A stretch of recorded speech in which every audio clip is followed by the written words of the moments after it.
I think as we kind of began work on this, we tried kind of drawing characters, the different kind of types. Looked at the letter R. Could that mean something? Could that kind of be a starting point somewhere that we lead the brand? Also, the B as well was kind of a key focal point. It's almost a center point to the mark as well. So whether we could ever use that as a kind of visual clue. But then, yeah, kind of the more we looked at kind of lowercase, title case, uppercase. Uppercase was the direction that we chose and what was agreed, to have that authority, have that kind of voice in the marketplace, to have that confidence as well. But obviously with an uppercase, it can be very, almost aggressive in instances. So the boldness is very important. But if you're too light, are you going to be able to stand with this mark and be confident with it? So you're kind of finding that happy place with that type.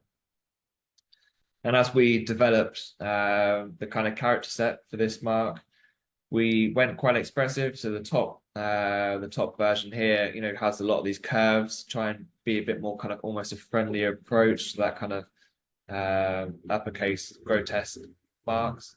But that was almost too far. It was trying too hard, being too much. So then we kind of, started to refine it back. And as you see from the type at the bottom, we're kind of being less with those curves, just to kind of trying to be really clear with what we're trying to communicate. And ultimately, that's kind of how we started to draw these characters. So individually, starting with Rathbones and the kind of marks here, the O, for example, was quite geometric and round. We kind of extended a few characters, we brought them in, and we kind of redrew all of these to work best based on the kind of references of kind of old English grotesques that kind of date back to their history as well, which is also really interesting.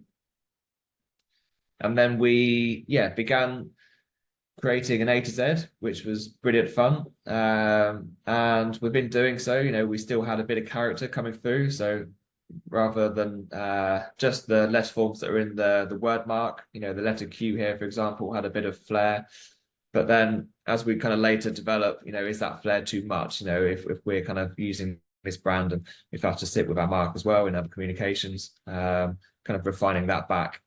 But just being really clear and confident in the styles that we're producing.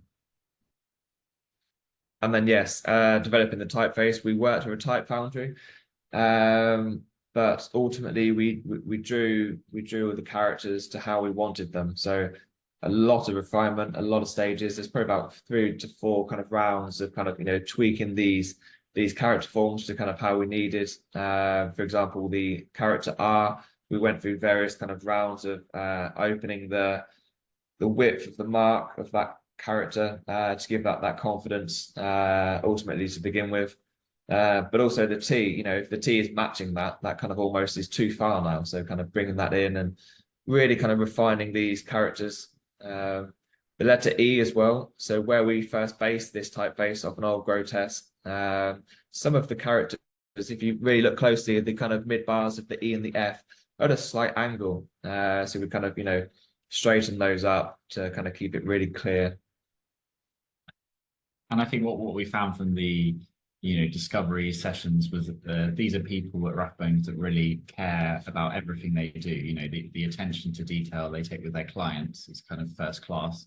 And so when it came to the design of the brand, we knew it needed to get that same level of kind of detail, attention, and consideration, because this is not this is not a rush to kind of they wouldn't rush anything. They take their time, they get the answer, get to the answer correctly. And so we did the same kind of at every level of the brand.